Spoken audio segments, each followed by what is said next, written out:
الحمد لله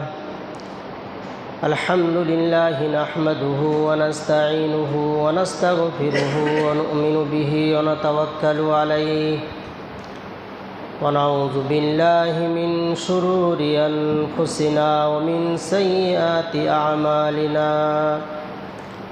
من يهده الله فلا مضل له ومن يضلله فلا هادي له وأشهد أن لا إله إلا الله وحده لا شريك له وأشهد أن سيدنا وحبيبنا وشفيعنا صلى الله عليه وسلم أعوذ بالله من الشيطان الرجيم بسم الله الرحمن الرحيم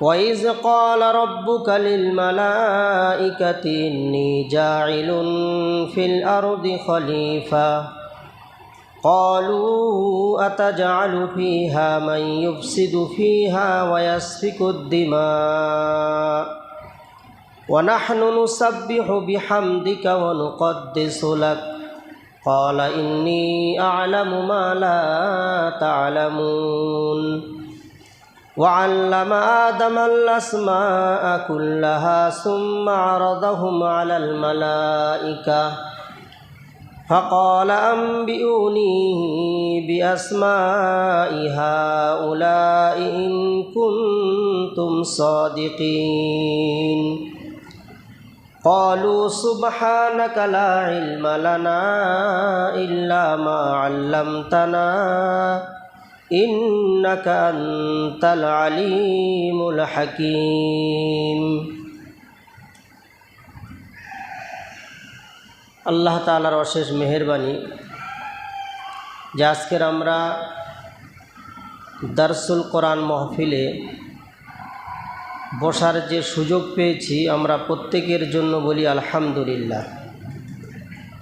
কারণ এমন দারসে বসার জন্য অল্প সময়ের জন্য হলেও এখানে বসার জন্য আল্লাহর তৌফিক ছাড়া সম্ভব নয়।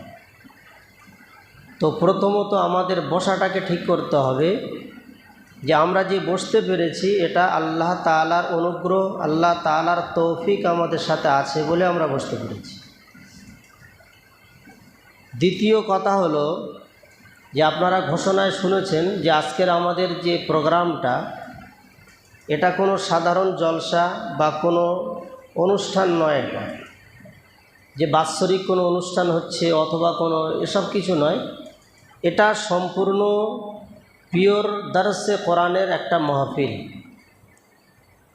আব্দুর রহিম ভাই যেটা আমাকেও বললেন যে আমরা এটা ধারাবাহিকভাবে চালাতে চাচ্ছি। তো আলহামদুলিল্লাহ, যদি এটা চালু রাখতে পারেন বা আমরা সবাই মেহনতে যদি এটা চালু থাকে তো এর উপকার আমরা বুঝতে পারব।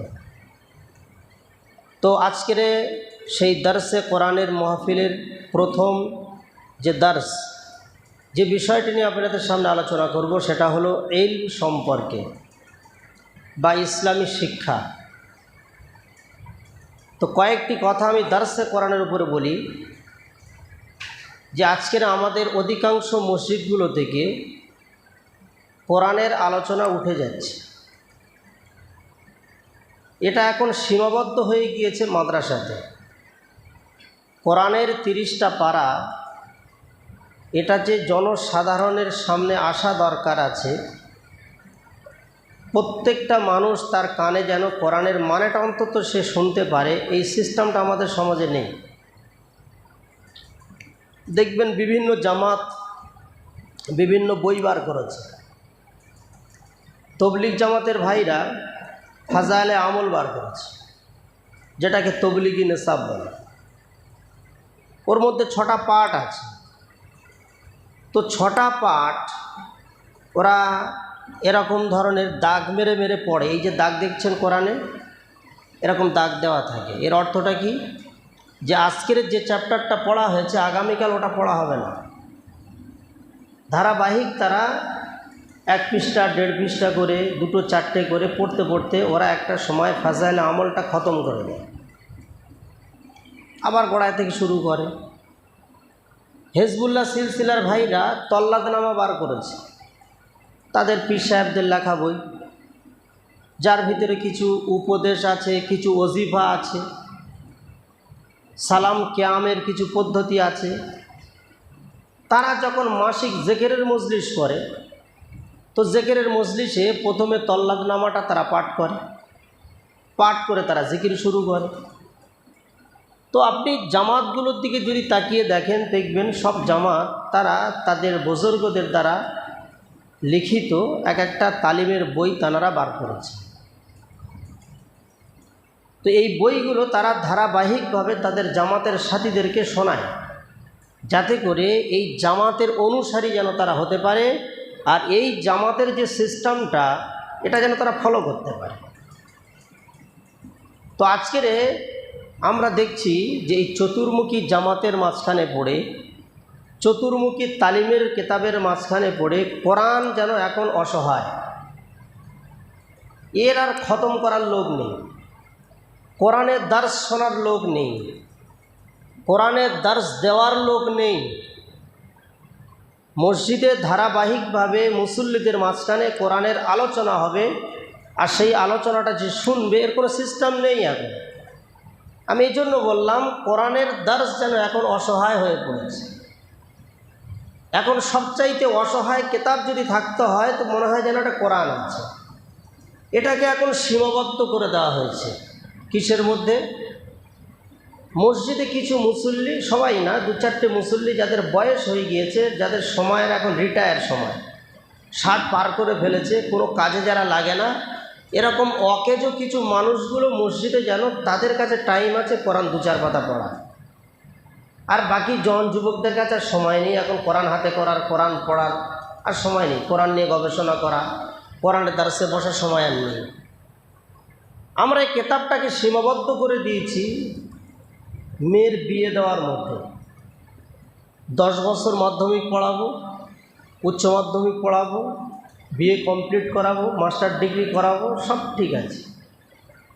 এর জন্য মেয়ের বয়স হয়ে যাচ্ছে 22-24, কোনো অসুবিধা নেই। কিন্তু যখন বিয়ে দেওয়ার টাইম আসবে, মৌলভী সাহেবের কাছে প্রাইভেটভাবে 2-4 মাস পড়িয়ে কোরআনটা খতম করে দেবে। কেন? দেখাশোনায় আসবে, এবার জিজ্ঞাসা করবে কোরআন পড়তে পারে কি না, সূরা ফাতিহা জানে কি না, ওই যে চেকিং হয় বিয়ের সময়। এর জন্য মৌলভী সাহেবের কাছে 4 মাস 5 মাস সময় আমার হাতে আছে। তো কোরআন যেন একটা অসহায় কিতাব। আমি এই জন্য বললাম যে কোরআনটা এটা আমাদের জনসাধারণের মাঝখানে কিভাবে আম করে দেওয়া যায়, এটা সাধারণভাবে সবার কাছে যেন পৌঁছে দেওয়া যায়, এই সিস্টেমটা প্রত্যেকটা মসজিদ থেকে চালু হওয়া দরকার। আমি 2005 সালে নাদোয়া থেকে পাশ করেছিলাম এবং কোরআনের তফসিরের উপরেই পড়াশোনা করে পাশ করেছিলাম। এটা আমার নেশা ছিল। আমার ওস্তাদ ছিলেন মৌলানা রাবে হাসানি আর নদভী, যিনি 40 বছর মুসলিম পার্সোনাল্লাহ বোর্ডের সভাপতি ছিলেন। আমার ওস্তাদ ছিলেন মৌলানা সালমান হাসানি নদভী, যিনি আরবি ভাষার বড় পণ্ডিত মানুষ ছিলেন। তো আমরা ওনাদের কাছ থেকে জানতে চাইতাম যে কোরআনের ব্যাপারে আমাদের কিছু আলোচনা। তো আলহামদুলিল্লাহ খুব ভালো ভালো শিক্ষক পেয়েছিলাম আমার ছাত্র জীবনে, যাদের কাছে আমরা দার্স নিয়েছি। কিন্তু একটা জিনিস আমরা দেখছি যে 2005 সালে যখন আমি পাশ করে আসলাম, আসার পরে আমরা তফসিরের একটা বড় প্রোগ্রাম ডেকেছিলাম। তখন আমি হানাফি জামাতের সঙ্গে যুক্ত ছিলাম না, হানাফি জামাতের হয়ে কাজ করতাম, কি করে মানুষকে হানাফি বানানো যায়। তো 2005 সালে প্রোগ্রামে প্রায় 800-রও বেশি আলেম আমরা একত্রিত হলাম। আর এই বিষয়টাই ছিল আমাদের আলোচনার বস্তু, যে মানুষের মাঝখানে সব জায়গাতে, সব মসজিদগুলোতে কোরআনের আলোচনাটা কিভাবে চালু করা যায়। তো সেই আলোচনার পর থেকে আমরা সাউথুল কোরআন একাডেমি নামে একটা কমিটি গঠন করি। সেই কমিটির নেতৃত্বে আমরা তফসিরের প্রোগ্রাম বাংলার বিভিন্ন জায়গাতে আমরা চালু করেছিলাম। এরকম নয় একবার হয়ে গেল শেষ, না, ধারাবাহিকভাবে কিভাবে করা যায়। তো তারপরে 2014 সাল পর্যন্ত সাউথুল কোরআন একাডেমির নেতৃত্বে আমরা কয়েকজন আলেম মিলে কাজ করছিলাম। 2014 সালে যখন আমি আহলে হাদিস জামাতের সঙ্গে যুক্ত হলাম, তো তানাদের সঙ্গে আমার মতবিরোধ তৈরি হলো। আস্তে আস্তে আমি আমার প্ল্যাটফর্মটা আলাদা করে নিলাম। আলাদা করে নেওয়ার পরেও আলহামদুলিল্লাহ জমিয়তে আহলে হাদিসের মধ্যে আসার পরেও ব্যক্তিগতভাবে কয়েকটা জায়গাতে আমার প্রোগ্রাম আজও পর্যন্ত চলে, যেখানে ধারাবাহিক চলছে। তার মধ্যে আমাদের আহলে হাদিস জামাত বারাসাত থানার অন্তর্গত হলদি গ্রাম জামে মসজিদ আহলে হাদিস প্রতি মাসে দ্বিতীয় বৃহস্পতিবার মগরিব থেকে এশা এবং লাস্ট বৃহস্পতিবার মগরিব থেকে এশা, এর মধ্যে নদিয়া শিমুর আলী আছে, ওখানেও প্রতি মাসে দ্বিতীয় শনিবার। এভাবে হাওড়া জেলা আপনাদের পাশে পাঁচপাড়া, ওখানে লাস্ট মঙ্গলবার। বিভিন্ন জায়গাতে আমাদের আলহামদুলিল্লাহ চলছে, প্রায় 8-9 জায়গাতে এখন কাজ চালু আছে। আমাদের দক্ষিণ 24 পরগনা পাশেই ঘুটিয়ারিতে প্রতি মাসের সোমবার, যেখানে যেভাবে ডেট আমরা করেছি। আর খুব তাড়াতাড়ি ইনশাল্লাহ আগামী রবিবার থেকেও একটা নতুন দার্স আমরা চালু করছি, সেটা হলো একদম পুরো হানাফি এলাকাতে, সেটা হলো আপনাদেরই হাওড়া জেলা পাঁচলা, ওখানে একটা মসজিদে আমাদের কয়েকজন সাথীরা আছেন, তারা ডেট ফিক্স করেছেন, তাদের রবিবার দেওয়া হয়েছে। তো এর দ্বারা আমরা একটা দেখছি বাস্তব প্রমাণ, আমরা যেটা দেখছি জনসাধারণের ভিতরে, সেটা কি, এই তফসিরগুলো যেখানে যেখানে চলছে সেখানে হানাফি, আহলে হাদিস, মালিকি, হাম্বালি, কাদরি, চিশতি এ সমস্ত দ্বন্দ্বগুলো সেখানে নেই। তার কারণটা হলো এমন একটি তালিমের কেতাব, এই কেতাবের কাছে সকলকে মাথা নত করতে হবে, সে বাধ্য। এখানে এসে কেউ যদি বলে আমি আহলে হাদিস হানাফি না, এজন্য আমার দার্সে আমি সব জায়গাতে একটা কথা বলি, সেটাও আপনাদেরকে বলে রাখি, যে কোরআনের আলোচনা যখন আমি শুনতে বসবো তখন আমি আহলে হাদিস না, তখন আমি হানাফি না, আমি শাফি না, আমি মালিকি না, তখন আমি নিজেকে মনে করব আমি একজন ইসলাম ধর্মের অনুসারী। যদি সমস্ত চশমাগুলো চোখ থেকে খুলে ফেলে আমি কোরআনের সামনে বসি আর একদম পিওর নিয়েতে আমি যদি শুনি, তাহলে কোরআনের কাছ থেকে আমি কিছু নিতে পারব। আর বসার আগেই যদি আমি সেটিং করে বসে থাকি যে না আমি অমুক, আমি তমুক, আমি তবলিগ, আমি হিজবুল্লাহ, আমি আজান গাছি, তাহলে আয়াতের ব্যাখ্যাগুলো সব আপনি আপনার মতো করে তখন সেটিং করার চেষ্টা করবেন, আপনি তখন নিরপেক্ষ থাকতে পারবেন না, এটা হতেই পারে না। এজন্য দল মত নির্বিশেষে সকলের ঊর্ধ্বে উঠে, মজহাবের উপরে উঠে এ কোরআনের আলোচনাটা আমাদের সমাজে চালু করা দরকার। এটা তো গেল বুঝতে পারলাম, কিন্তু এটা করবে কারা? এর দায়িত্বটা কিন্তু এখন বর্তমান সময়ে আমি দেখেছি যতগুলো জামাত আছে ইসলামের নামে, সবচাইতে বেশি দায়িত্বভার যাদেরকে নিতে হবে সেটা হলো আহলে হাদিসদের। এটা দ্বিতীয় পর্যায়ের আলোচনা। আমাদের আহলে হাদিস ভাইদেরকেই দায়িত্বটা নিতে হবে। তার কারণ হলো সকলের তালিমের কেতাব ভাগ হয়েছে, আহলে হাদিসদের তালিমের কেতাব আজও পর্যন্ত কোরআন হাদিস নামে আছে। আমাদের নিজস্ব আলাদা কোনো তালিমের কেতাব নেই। আমি যখন এই জামাতে আসিনি, আসার আগে আমি যখন গবেষণায় ছিলাম তখন আমার সবচাইতে এটাই ভালো লেগেছে যে সব জামাতের ভুলভাল থাকতে পারে, মানুষের ব্যক্তিগত ভুল থাকতে পারে, কিন্তু সার্বিকভাবে এই জামাতের কাছে আজও পর্যন্ত অন্তত 90% সহি জিনিসটা এদের কাছে আছে। যদি এরা দায়িত্ব নিয়ে চলতে পারে, আশা করা যায় যে এটা এই দাওয়াতটা, কোরআনের দাওয়াতটা সর্ব জায়গাতে এরা পৌঁছে দিতে পারে। এই ক্ষমতা আল্লাহ এদেরকেই দিয়েছেন সর্বযুগে। তার কারণ আমি আপনাদেরকে বলে রাখি, আপনারা বিষয়টা হয়তো জানেন, সংক্ষেপেই আমি বলি। আল্লাহ নবী সাল্লাল্লাহু আলাইহি সাল্লাম যখন দুনিয়া ছেড়ে চলে গেলেন, তো 37 হিজরি পর্যন্ত আমাদের এই জামাতের মধ্যে কোনো ভাগাভাগি ছিল না, এটা ইতিহাস। আল্লাহ নবী সাল্লাল্লাহু আলাইহি সাল্লামের বিদায়ের 37 বছর পর্যন্ত মুসলমানদের ভিতরে কোনো ভাগাভাগি বলে কিছু ছিল না, যে আহলে হাদিস ও হানাফি ও শাফি এরকম নামকরণ আর এদের নেতৃত্বে যে একজন থাকবে সেক্রেটারি, সভাপতি, এই সিস্টেমটাই ছিল না। একমাত্র মানুষকে নিজেদেরকে মুসলমান বলেই জানত। কত হিজরি বললাম? 37 হিজরি। 37-এর পরে হজরতে উসমান গনি রাদিয়াল্লাহু তাআলা আনহুর বিদায়ের পরে, হাসান হোসাইন চলে যাওয়ার পরে আমির মুয়াবিয়ার দৌর যখন আসলো, তো সর্বপ্রথম আমাদের এই মুসলিম জামাতের ভিতরে আলাদা একটা নেতৃত্ব তৈরি হয়ে গেল। একটা সংগঠন তৈরি হয়ে গেল, যে সংগঠনটা তাদেরকে বলা হলো খারিজি সংগঠন। আমরা একটা নাম শুনেছি খারিজি। এই খারিজিরা হজরতে উসমান গনির আমল থেকেই এরা মানে চালু হয়ে গিয়েছিল এদের জামাতটা, কিন্তু এরা মাথা চাড়া দিতে পারেনি। এরা মুসলমানদের চাপে পড়ে চুপচাপ ছিল, কিন্তু যখন আমিরে মুয়াবিয়ার যুগ আসলো আস্তে আস্তে এরা আস্তে আস্তে আলাদা হয়ে গেল। এদেরকে আমরা বললাম খারিজি। খারিজ শব্দের অর্থ বহিষ্কার। আমরা বললাম এরা খারিজি, এরা ইসলাম থেকে বহিষ্কার হয়ে গিয়েছে। এই খারিজি জামাত যখন তৈরি হলো, সঙ্গে সঙ্গে মুসলিম বিশ্ব নড়ে বসল যে এভাবে মুসলমানদের জামাতের ভিতরে যদি ফাটল ধরতে থাকে তাহলে আগামীতে কি হতে পারে। এই চিন্তা ভাবনা নিয়ে তৎকালীন সময়ের বড় বড় যারা আলেম ছিলেন, মুহাদ্দিস মুফাসসির যারা ছিলেন, তো ওনারা বসে গেলেন। বসে ওনারা আলোচনা করলেন যে খারিজি যখন একটা জামাত বার হয়েছে, যাদের আকীদা এই, যাদের নেতৃত্ব দিচ্ছিল আবদুল্লাহ বিন সাবা, তো এরা বলল তাহলে আমাদেরকে একটা নাম দিতে হবে। এরা একটা নিজেদেরকে নাম দিল আহলে সুন্নাত ওয়াল জামাত। এই আহলে সুন্নাত ওয়াল জামাত এই নামে বা এই নামের নেতৃত্বে চলার জন্য খারিজিদের অপোজিটে এটা তৈরি হয়েছে, খারিজিদের বিপরীতে আহলে সুন্নাত ওয়াল জামাত, যে যারা সাহাবীদের জামাতের অনুসারী, যারা কোরআন এবং হাদিসের অনুসারী, এই দাবিদার বলে আহলে সুন্নাত ওয়াল জামাত বার হলো। এদের মেন যে আন্দোলন ছিল আহলে সুন্নাত ওয়াল জামাতের, সেটা হলো যে আমরা যে যাই পারে করুক, ওরা খারিজি ঠিক আছে, আমরা কোরআন এবং হাদিসের অনুসারী। এই আহলে সুন্নাত ওয়াল জামাত এরা নিজেদের এই স্লোগানের উপরে বেশি দিন টিকল না। মাত্র কয়েক শতাব্দী, কয়েক হিজরি পরে আবার আহলে সুন্নাত ওয়াল জামাত থেকে দুটো দল ভাগ হয়ে গেল। একদল মানুষ যাদেরকে বলা হলো আহলুর রায়।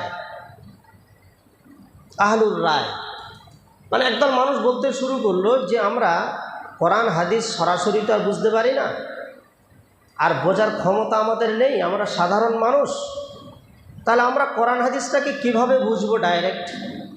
এটা সম্ভব নয়। তা এক কাজ করা যাক, আমাদের বর্তমান সময়ের যে বড় বড় আলেমরা আছেন, যারা কোরআন হাদিসটাকে মন্থন করছেন, গবেষণা করছেন, এনাদের নেতৃত্বে চলা হোক। আমরা কোরআন হাদিস ডাইরেক্ট বোঝার চেষ্টা করব না, আর আমরা এভাবে মানব না। আমরা কিছু আলেমদের নেতৃত্বে আমরা চলব, যার যার এলাকার আলেম তার কাছে ফতোয়া নেব, সেই ফতোয়া মোতাবিক আমরা চলব, আমরা সরাসরি কোরআন হাদিস মানব না। এই মতটা যখন সৃষ্টি হলো, এদেরকে বলা হলো আহলুর রায়। আহলুর রায়, এখনও 4 ইমামের যুগ আসেনি। এই আহলুর রায় যারা ছিল, এই আহলুর রায়রা যখন কেটে আলাদা হলো যে আমরা রায়ের উপরে চলব। রায় মানে কি? চিন্তা ভাবনা করে একটা মত পেশ করা, এই মতটাকে আরবিতে রায় বলা হয়। তো বললো আমরা রায়ের উপরে চলব, মানুষের রায়ের উপরে। ভালো, চলো। কিন্তু এদের ভিতরে একদল মানুষ তখন আবার বসে গেল যে না, এইভাবে যদি কোরআন হাদিস থেকে ডাইরেক্ট না মেনে এটাকে আবার রায়ের উপরে নিয়ে যাওয়া হয়, যে অমুক আলেম যে রায়টা দেবেন সেই রায়টাকে আমরা মানব, তাহলে এভাবে তো কোরআন হাদিস তো আস্তে আস্তে হারিয়ে যাবে। তাহলে এই দায়িত্বভারটা আমাদের টিকিয়ে রাখতে হবে। এর জন্য পাশে একটা জামাত তৈরি হলো। তারা মানে আহলে সুন্নাত ওয়াল জামাত থেকে যখন আহলুর রায় বার হলো, তো ওই আহলে সুন্নাত ওয়াল জামাত থেকে কেটে একটা জামাত বার হলো, যাদেরকে বললো সরাসরি আহলুল হাদিস বা আসহাবুল হাদিস। এই নামেই দেখবেন সব জায়গাতে লেখা হয় আসহাবুল হাদিস, সাহেবে হাদিস বা আহলুল হাদিস।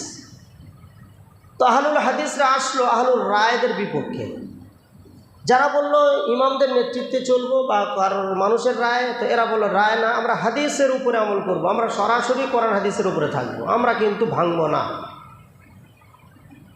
তো আহলুল হাদিসরা এরা আলাদা হয়ে গেল, আর সেই আলাদা আজও আমরা আছি, আমাদের মধ্যে আর ভাগাভাগি নেই। কিন্তু যারা আহলুর রায় বলে নিজেদেরকে আলাদা করে নিল, এরা বেশি দিন রায়ের উপরে থাকতে পারলো না। রায় মানে যার যার এলাকার রায়ের উপরে চলবে। 4 বলে নয়, 5 বলে নয়, 6টা ইমামের নেতৃত্বে, 4 ইমামের নেতৃত্বে এটা তখন তৈরি হয়নি, যেহেতু তখন ইমামদের যুগ আসেনি। এই আহলুর রায়ওয়ালারা কয়েক বছর পরে এদের ভিতরে আবার মতদ্বন্দ্ব তৈরি হলো। একদল লোক বলল যে আমরা বিশেষ 4 ইমামের রায়ের উপরে চলব, বড় বড় 4 জন মুফাক্কিহ যারা মুহাদ্দিস এদের রায়ের উপরে চলব 4। আর একদল বলল না, ওভাবে 4-এর উপর চলা যাবে না, যার যার এলাকার রায়ের উপরে চলবে। তো এই 4 এটা পরবর্তীতে আসলো। তো বললো 4 জন কে কে? তো ওই 4 জন তখন মিশর মুসলিম বিশ্বের একটা অন্যতম রাষ্ট্র ছিল। মিশরের বাদশা ছিলেন তৎকালীন সময়ে সুলাইমান বিন আদিল। এই সুলাইমান বিন আদিলের নেতৃত্বে 4 ইমামের মানার উপরে কড়াকড়িভাবে সরকারিভাবে একটা সিস্টেম তৈরি করে দেওয়া হলো এবং উনি ঘোষণা দিলেন যে যারা 4 ইমামের বাইরে থাকবে, 4 ইমামের রায়ের বাইরে যারা থাকবে, তাদের যদি কোনো সরকারি পোস্ট থাকে, চাকরি থাকে, তো চাকরি থেকে বরখাস্ত করে দেওয়া হবে। অর্থাৎ এটা সরকারিভাবে প্রেসার দেওয়া হলো যে 4 ইমামকে মানতেই হবে, এর বাইরে থাকার কোনো অবকাশ নেই। এর বাইরে কারা আছে বুঝতে পারছেন? আহলুল হাদিসরা আছে, যারা বলেছিল যে আমরা আহলুল হাদিসের উপরেই থাকব, আমরা 4 ইমামের নেতৃত্বে আমরা যাব না। তো সেই 4 ইমাম সেখান থেকে আজও পর্যন্ত আপনারা দেখছেন আছে। কিন্তু আমরা যে দেশে বাস করছি, আমাদের ভৌগোলিক প্রেক্ষাপটটা আমাদেরকে জানতে হবে। সেটা হলো আমরা এশিয়া মহাদেশে বাস করি, বিশেষ করে ভারতবর্ষ, যেখানে এই 4 ইমামের মধ্যে সবচাইতে সংখ্যাগরিষ্ঠ ইমাম আবু হানিফার মান্যওয়ালারা যারা এখানে সবচাইতে বেশি সংখ্যায় বাস করে। আজকের আমরা দেখছি যে কয়েকশো বছর পরে সেই ইমাম আবু হানিফার মান্যওয়ালারা ইমাম আবু হানিফার রায়ের উপরে থাকতে পারল না। আবার এদের মধ্যেও ভাঙচুর হয়ে গেল। ইমাম আবু হানিফার যে মতাদর্শটা ছিল, ইমাম আবু হানিফার যে চিন্তাধারাটা ছিল, সেই চিন্তাধারাটা কিন্তু এখন আস্তে আস্তে আবার 5টা ভাগে ভাগ হয়ে গেছে। এটা আমাদের দেশে আমরা দেখছি। সেটা কি? ইমাম আবু হানিফার রায়ের উপরে যারা চলছিল তাদের ভিতরে 5টা গ্রুপ হয়ে গেল। 1 নম্বর গ্রুপ আপনারা দেখছেন বর্তমানে দেওবন্দি গ্রুপ। এই জামাতের সংখ্যা এশিয়া মহাদেশে সবচাইতে বেশি এখন আপনারা পাবেন, ছিল কিন্তু অন্য জামাত। এখন দেওবন্দি একটা মতাদর্শ, আলাদা মতাদর্শ নামে এখন প্রচার করা হয়। এই মতাদর্শটা প্রচার করার জন্য একটা বই লেখা হয়েছে, যে বইটার নাম আল মুহান্নাত আল মুফান্নাত। আল মুহান্নাত আল মুফান্নাত নামে বইটা আল্লামা খলিলুর রহমান সাহারানপুরি উনি লিখেছেন। এই বইটা শুরুতেই লেখা হয়েছে ভূমিকাতে যে আকাইদুনা, আমাদের আকিদাটা কি, অর্থাৎ আমরা যারা দেওবন্দি, আমাদের দেওবন্দি সিলসিলায় যারা চলবে তাদের আকিদাটা কেমন হওয়া উচিত বলে উনি একটা বই লিখেছেন আল মুহান্নাত আল মুফান্নাত। এই বইটা হলো দারুল দেওবন্দ বা সাহারানপুর, এক কথা দেওবন্দীদের একদম চূড়ান্ত পর্যায়ের একটি আকায়েদের কিতাব, আকিদার বই। এর মধ্যে আপনি ওদের সমস্ত আকিদাগুলো পাবেন, যে আকিদাগুলো বর্তমান সময়ে আমরা আহলে হাদিসরা গবেষণা করে দেখেছি। বেশ অনেকটা আকিদা কোরআন হাদিসের সঙ্গে মেলে বটে, কিন্তু অনেক আকিদা মেলে না, কিন্তু এটা তাদের আকিদা, তারা লিখেছে। যেমন আমি আপনাদেরকে তার মধ্যে একটা উদাহরণ দিই। আমার সঙ্গে একবার বাহাস হয়েছিল, আমাদের কয়েকজন আলেমরা ছিলেন, একটা আলোচনা সভা আমরা কায়েম করেছিলাম। তো দেখলাম আল মুহান্নাত আল মুফান্নাত থেকে তারা দলিল পেশ করেছিলেন। যেমন আমাদের আহলে হাদিসদের আকিদা হলো যে কোনো মানুষ যখন মারা যায়, সে যত বড় আল্লাহর ওলি হোক না কেন, যত ভালো মানুষ হোক না কেন, আর যাই হোক না কেন, এমনকি নবীও যদি হন, তো তার ওসিলা দিয়ে দোয়া চাওয়া জায়েজ নেই। এটা আমাদের আকিদা এবং এটাই কোরআন, এটাই হাদিস। কিন্তু আল মুহান্নাত আল মুফান্নাত কিতাবে পরিষ্কার লেখা রয়েছে যে মুহাম্মদ সাল্লাল্লাহু আলাইহি ওয়াসাল্লাম সহ অন্যান্য ওলি আউলিয়া যদি বড় কোনো মানুষ মারা যায়, তো তাদের নামের ওসিলা দিয়ে দোয়া চাওয়া জায়েজ। এটা তাদের আকিদা, এটা কোনো আমল না, আকিদাগত পার্থক্য। ঠিক এইভাবে দেখুন, যেমন দেওবন্দি একটা জামাত, ঠিক এরকম আবু হানিফার মান্যওয়ালাদের আরেকটা গ্রুপ বার হয়েছে, সেটা হলো বেরেলভি। দেওবন্দি যারা প্রচার করে, এদের প্রবক্তার নামটা আপনাদেরকে বললাম না, ভুলে গিয়েছিলাম, এটা বলে দিই। দারুল দেওবন্দের যে আকিদা প্রচার করেনেওয়ালা প্রথম ব্যক্তি যিনি দেওবন্দ মাদ্রাসা প্রতিষ্ঠা করেছিলেন, তার নাম মাওলানা কাসেম নানতবি।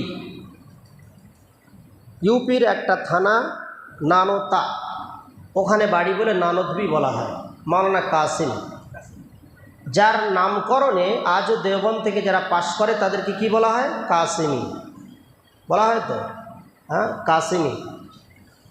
তো ঠিক এইভাবে প্রবক্তার নাম মাওলানা কাসেম নানদভী, যিনি ইংরেজ পিরিয়ডে জন্ম নিয়েছিলেন এবং ইংরেজদের সময় উনি ছিলেন। দ্বিতীয় জামাতের নাম বললাম বেরেলভী।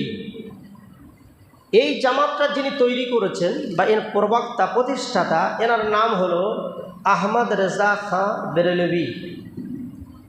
এটাও ইউপির একটা শহর, ইউপির একটা স্টেশন আপনারা জানেন বেরেলি বলে। এই রায়বেরেলিতে এনার জন্ম, ফলে এনাকে বেরেলভী বলা হয়, হ্যাঁ, আহমদ রেজা খাঁ বেরেলভী।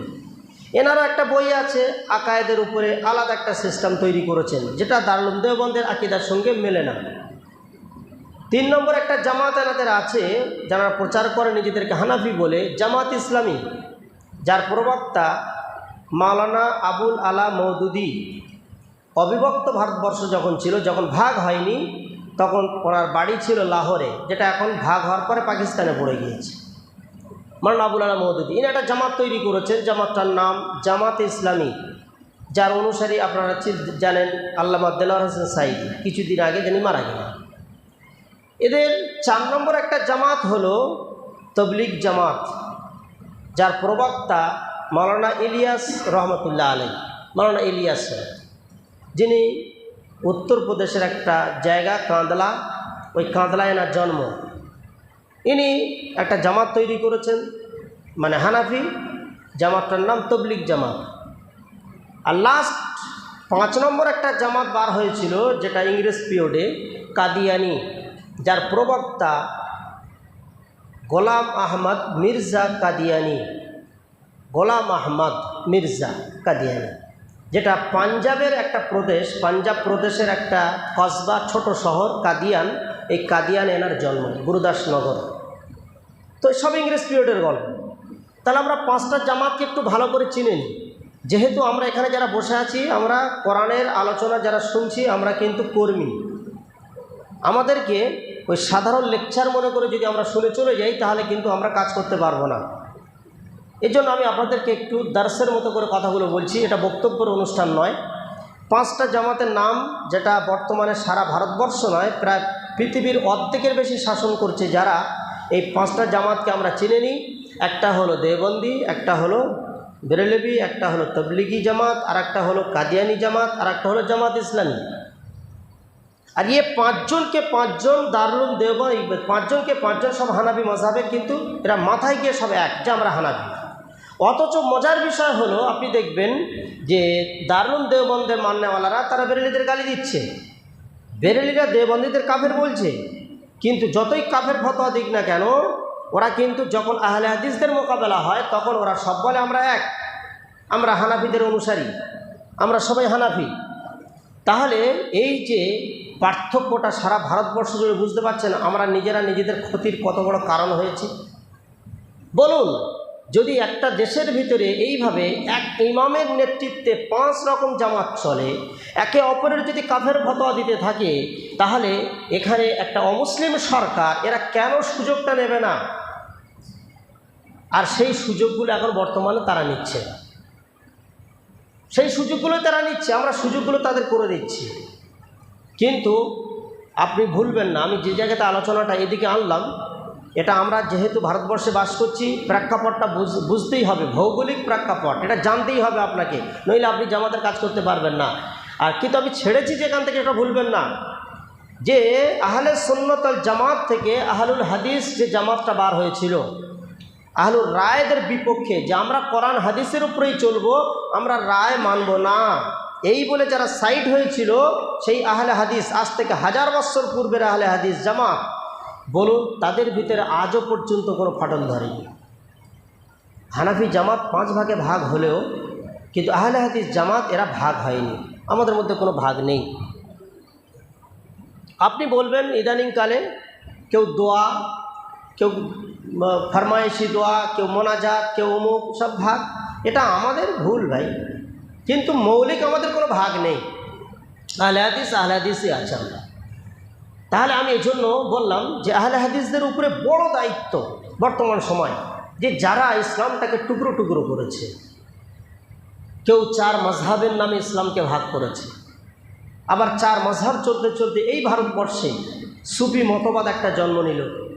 নবাবদের আমলে, বাদশাদের আমলে সুফি মতবাদ, সেই সুফি মতবাদ থেকে আবার 4 ভাগ ওখান থেকে হলো। একটা কাদরি সুফি মতবাদ, একটা চিশতি সুফি মতবাদ, একটা নকশবন্দি সুফি মতবাদ, একটা সাহরাওয়ার্দী সুফি মতবাদ। শুধু মজহাব যে ভাগ হয়েছে 4 ভাগে তা নয়, আপনি সুফিবাদ যেটা দেখবেন, সুফিবাদের তথ্যগুলো পড়ে দেখুন যে এই ভারতবর্ষে সুফিদেরও রাজত্ব চলেছিল এক সময়। যে সুফিবাদের একটা অংশ খাজা মঈনুদ্দিন চিশতি, যে সুফিবাদের একটা অংশ দিল্লি নিজামুদ্দিন আউলিয়া, দেখুন লক্ষ লক্ষ মানুষ শিরিক করছে সেখানে। যে সুফিবাদের এক একটা অংশ আমাদের ঘুটিয়ারির মাজার, যে সুফিবাদের এক একটা অংশ আপনার কলকাতার বিভিন্ন আজানগাছি থেকে শুরু করে বিভিন্ন মাজারগুলো, এ সমস্ত সুফিবাদের তথ্য বা সুফিবাদের মতবাদে বিশ্বাস। তো আজকের আমরা যদি দেখি যে আমরা যে দেশে বাস করছি, বড় কঠিন প্রেক্ষাপট এটা। এখানে আহলে হাদিসদের খুব দায়িত্বের সঙ্গে কাজ করতে হবে। আমি তো আহলে হাদিসদের ওলামা হযরতদেরকে আমি বলতে চাই যে আর দ্বন্দ্ব নয়, আর দ্বন্দ্বের জায়গা নেই। যদি আমরা একটু বিবেচনা করে দেখি যে আমাদের টুপি, আমাদের দাড়ি, আমাদের কোরআন, আমাদের হাদিস কিভাবে সংরক্ষিত থাকবে, এটা এখন একটা চ্যালেঞ্জের মুখে পড়ে গিয়েছি। আমরা চ্যালেঞ্জের মুখে পড়ে গিয়েছি, কারণ আমি বললাম সবচাইতে অসহায় কিতাব এখন আমাদের কাছে কোরআন। এই কোরআন যদি আপনি জনসাধারণের সামনে আম করে না তোলেন, সাধারণভাবে পেশ না করেন, তাহলে কোনোদিন এই চতুর্মুখী দ্বন্দ্ব আমরা বন্ধ করতে পারবো না, সম্ভব নয় এটা। আপনি বেশি হাদিসের কথা বলবেন, সঙ্গে সঙ্গে আপনাকে লেভেল সেটা দেওয়া হবে ও আহলে হাদিস, আপনার কাজ করতে দেওয়া হবে না, আপনাকে সংকীর্ণ করে দেওয়া হবে, আপনার প্রেশার করা হবে। আপনি কিয়াম করবেন, ইয়া নবী সালাম আলাইকা বলবেন, সঙ্গে সঙ্গে লোক বুঝে নেবে এ সিলসিলা ভক্ত লোক, তবলিগ আপনার পাশে আসবে না। আপনি ফাজাইল আমল পড়বেন, লোক আপনাকে ফতোয়া দিয়ে দেবে তবলিগ জামাত করে, সিলসিলার লোক তার কাছে যাবে না। তো এই যে একটা জামাতের সিস্টেমগুলো, কিছুদিন আগে পর্যন্ত আপনারা দেখেছেন মসজিদ পর্যন্ত ধুয়ে দেওয়া হতো এইসব জায়গাগুলোতে।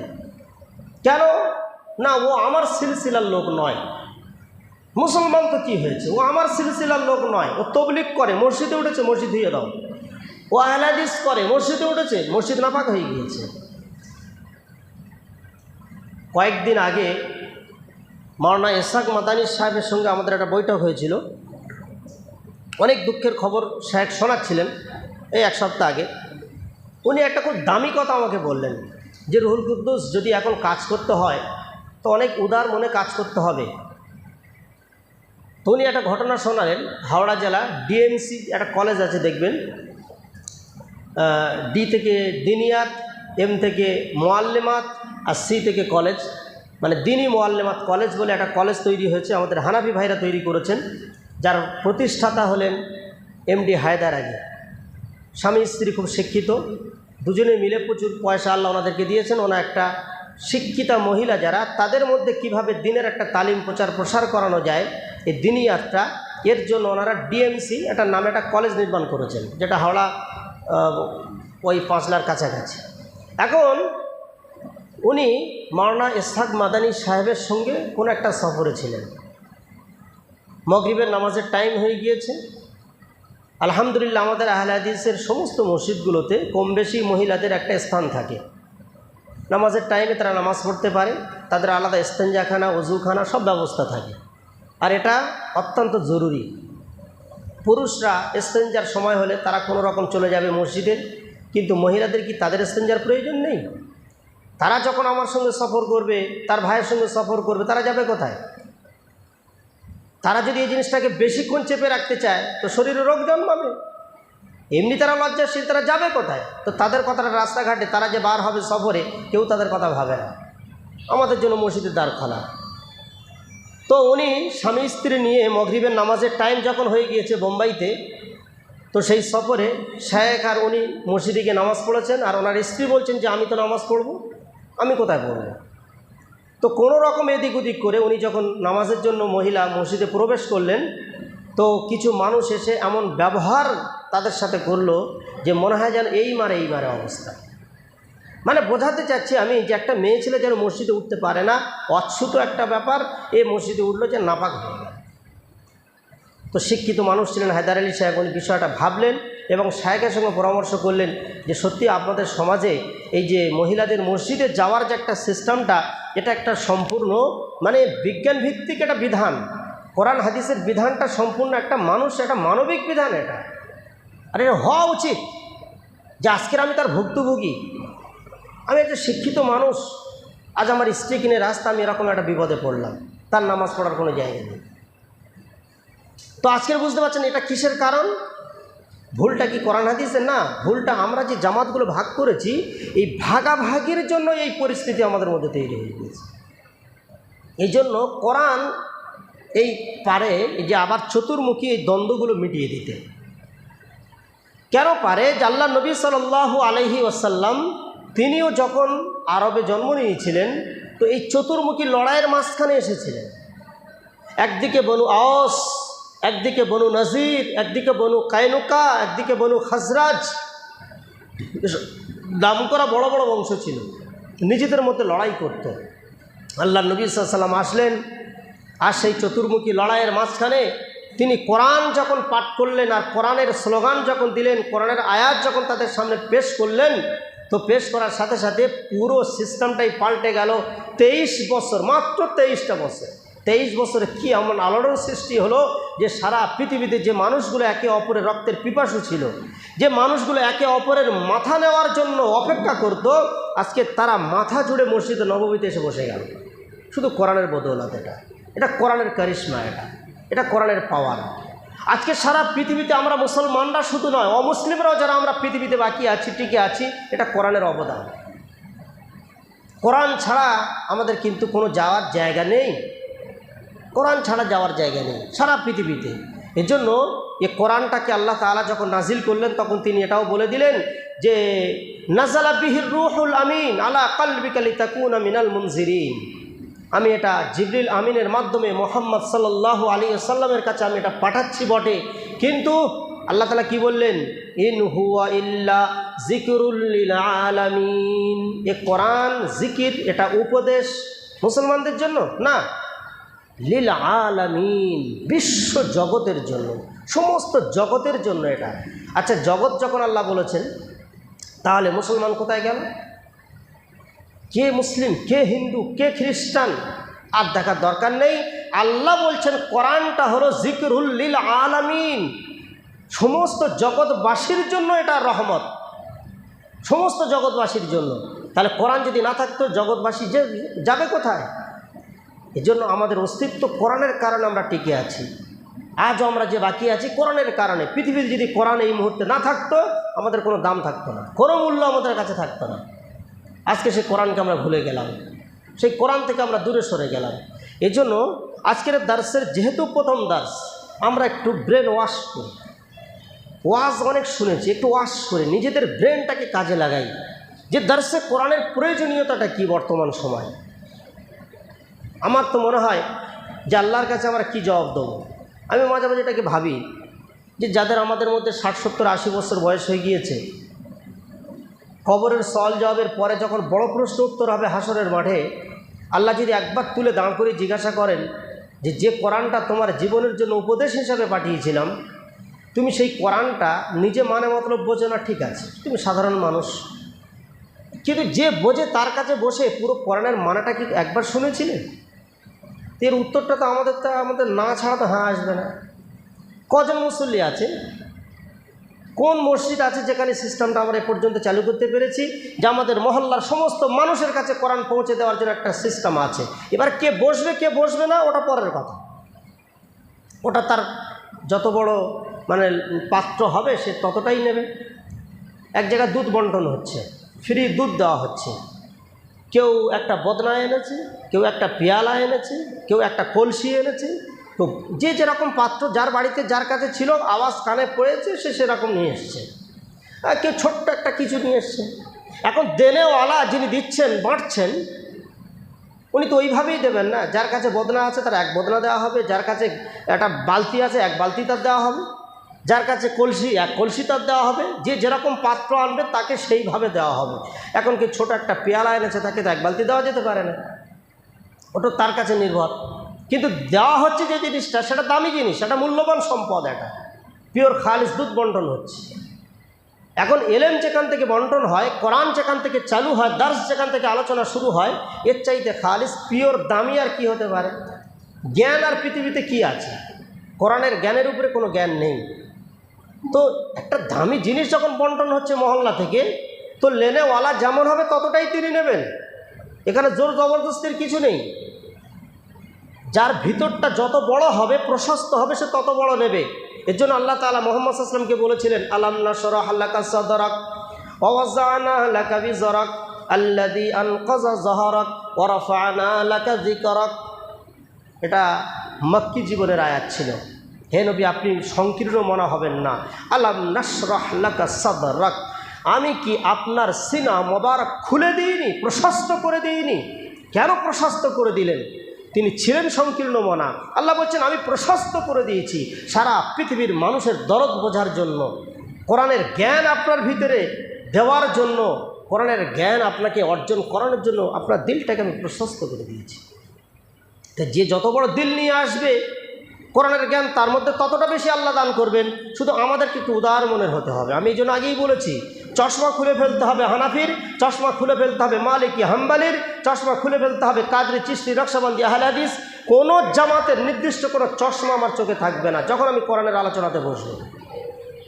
তো দেখবেন আল্লাহ তাআলা আপনার ভিতরে কোরআনের জ্ঞান কাকে বলে, কোরআনের হেদায়েত অরিজিনাল, সেটা আপনি তখন পাবেন। তখন আপনার মন উম্মতের জন্য কাঁদবে। যেমন আল্লাহ নবী সাল্লাল্লাহু আলাইহি ওয়াসাল্লামের কাছে কোরআনের আয়াত যখন আসতো, ততক্ষণ তিনি বসে থাকতে পারতেন না। আজকের আমরা তো আরামের সঙ্গে বসে আছি, আরামের সঙ্গে বসে আছি।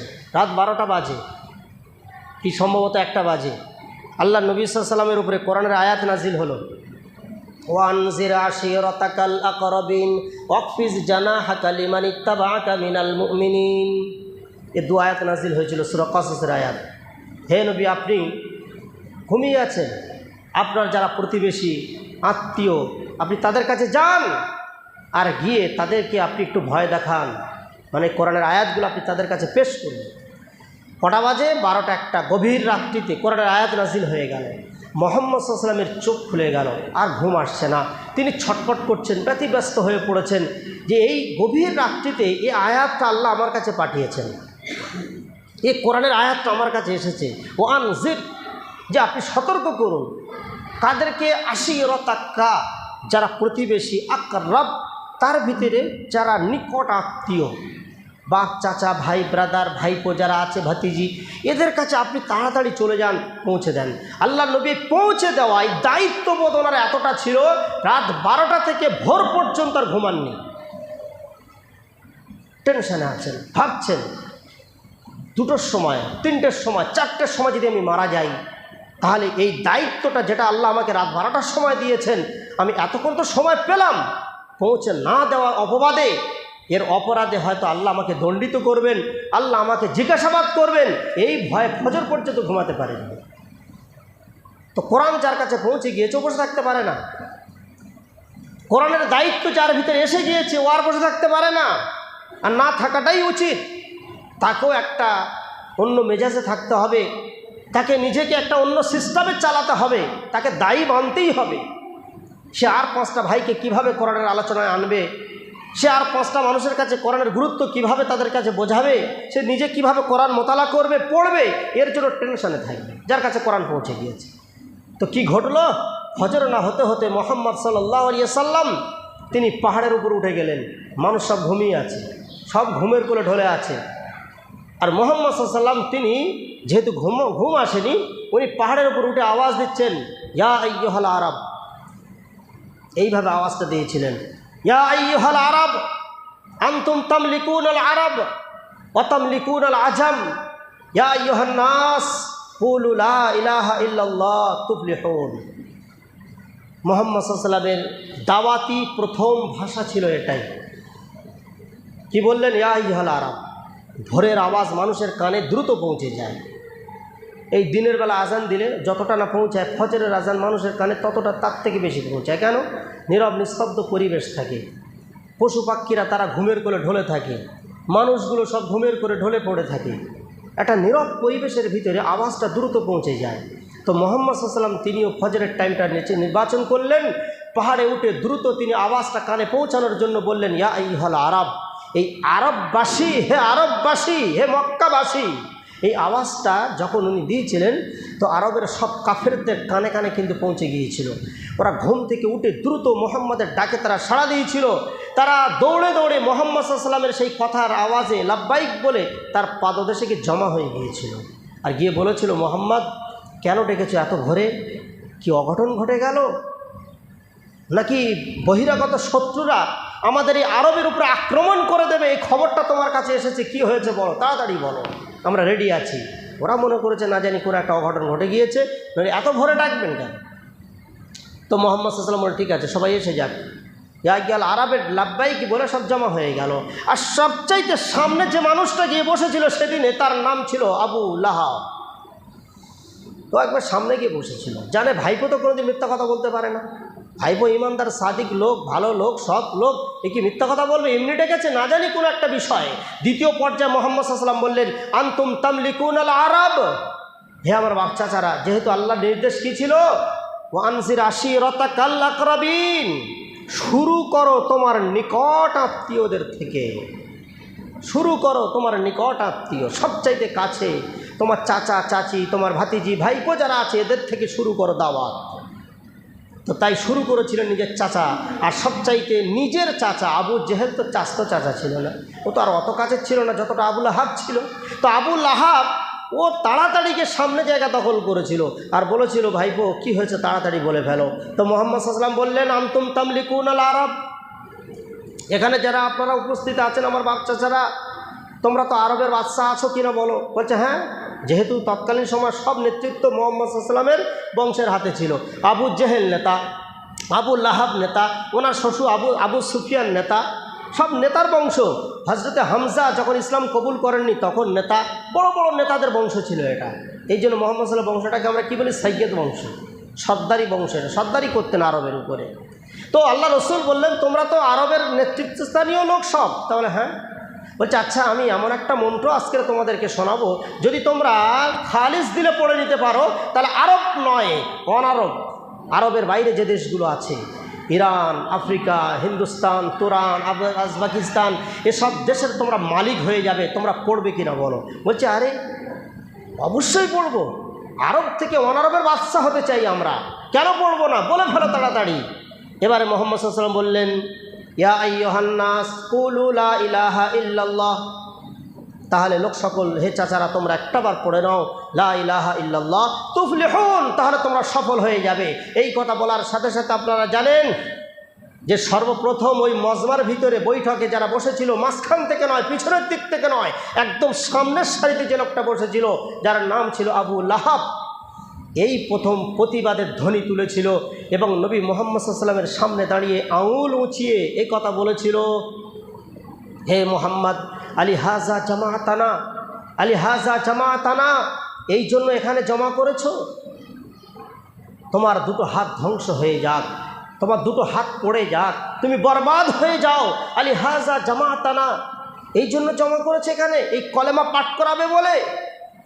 এই কথা শোনার সাথে সাথে সেদিনে নীরব নিস্তব্ধ পরিবেশে কেউ কিন্তু কোনো প্রতিবাদটা করলো না, যে মরা ভাইয়ের ঘরে সন্তান, বাপ নেই, মা নেই, বেচারা এতিম, আজকের তাকে এভাবে তুমি চাচা হয়ে কেন ডাকছো, বাড়ি থেকে যা বলার বলবে, এসব কথা বলার কেউ ছিল না। ওর নেতাগিরি দেখিয়ে যাচ্ছে, মুহাম্মদ সাল্লাল্লাহু আলাইহি ওয়াসাল্লামকে উল্টো পাল্টা বলে যাচ্ছে। শুধু এতটুকুনি অপরাধ ছিল যে তিনি কলেমার দাওয়াতটা দিয়েছিলেন, লা ইলাহা ইল্লাল্লাহ, লা ইলাহা ইল্লাল্লাহ, অর্থাৎ শিরকের বিপক্ষে তৌহিদের বাণী তিনি প্রথম ঝান্ডা উত্তোলন করেছিলেন সেই পাহাড়ের উপরে। কেন? গভীর রাত্রে কোরআনের দায়িত্ব তার কাছে পৌঁছে গিয়েছিল, এটা পৌঁছে দেওয়ার কথা বলা হয়েছিল, তিনি পৌঁছাতে গিয়েছিলেন, একটা প্ল্যান করে, প্ল্যান মাফিক সিস্টেম অনুযায়ী পৌঁছাতে গিয়েছিলেন। কিন্তু তাও সহ্য হলো না, প্রতিবাদ ঘর থেকে শুরু হয়ে গেল, নিজের বাড়ি থেকে শুরু হয়ে গেল, নিজের চাচারা শুরু করে দিল। ও যাইতেই চাচা ছিল না, ও আবু লাহাব এমন এক চাচা ছিল যে যেদিন মুহাম্মদ সাল্লাল্লাহু আলাইহি সাল্লাম আমিনার গর্ভ থেকে, পেট থেকে যখন দুনিয়ার আলো দেখেছিলেন না মুহাম্মদ সাল্লাল্লাহু আলাইহি সাল্লাম, সেই দিনে ওই আবু লাহাব এত আনন্দিত হয়েছিল, এত খুশি হয়েছিল যে খুশি ধরে রাখতে পারছিল না। তো নিজের বাঁধিকে ডেকে বলছে, সোয়াইবিয়া নামী বাঁধি ছিল একটা, ওনার খুব দামি বাঁধি ছিল। তৎকালীন সময় আরবের মার্কেট থেকে 12,000 স্বর্ণ মুদ্রা দিয়ে উনি কিনেছিলেন, 12,000 সোনার টাকা দিয়ে। এখনকার আপনি হিসাব করলে ক্যালকুলেটার কম্পিউটার ফেল। 12,000 সোনার টাকা দিয়ে সোয়াইবিয়াকে উনি কিনেছিলেন, খুব ভালোবাসতেন। ওই সোয়াইবিয়া এসে বলেছিল, আবু লাহাব তোমার মরা ভাইয়ের ঘরে, আবদুল্লাহর ঘরে একটা ফুটফুটে বাচ্চা জন্ম নিয়েছে। আবু লাহাব এই কথা শোনার সাথে সাথে এত খুশি হয়েছিল যে ও সোয়াইবিয়াকে বলেছিল, যাও তোমাকে স্বাধীন করে দিলাম, যাও খুশিতে স্বাধীন, খুশিতে স্বাধীন। মোহাম্মদ সাল্লাল্লাহু আলাইহি সাল্লামের জন্মদিবসে সর্বপ্রথম এই লোকটাই কিন্তু বেশি দান করেছিল, সোয়াইবিয়াকে স্বাধীন করে দিয়েছিল। আর সেই চাচা মোহাম্মদ সাল্লাল্লাহু আলাইহি ওয়াসাল্লাম যখন বললেন যে আমার আসার উদ্দেশ্য, আমার দুনিয়াতে আল্লাহ যে পাঠিয়েছেন আমার প্রেরণের উদ্দেশ্য লা ইলাহা ইল্লাল্লাহ, শিরকের বিপক্ষে তাওহীদের আওয়াজ তোলা, এটাই আমার মূল দায়িত্ব, তাই তোমাদের কাছে পৌঁছে দিলাম।